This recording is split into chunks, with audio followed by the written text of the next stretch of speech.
ওয়ানডেতে বাংলাদেশের হয়ে সর্বাধিক রান সংগ্রহকারী batsman opener Tamim Iqbal.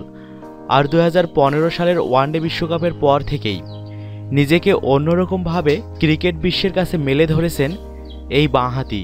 Bat হাতে একের পর এক চোখ ধাঁধানো ইনিংস খেলে তাক লাগিয়ে দিয়েছেন সবাইকে।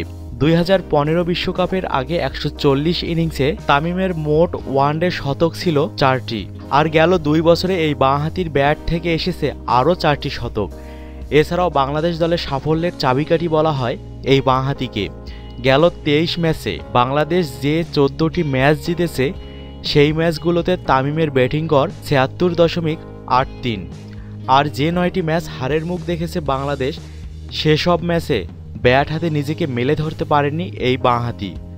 সব মিলিয়ে তার ব্যাটিং গড় 22.66।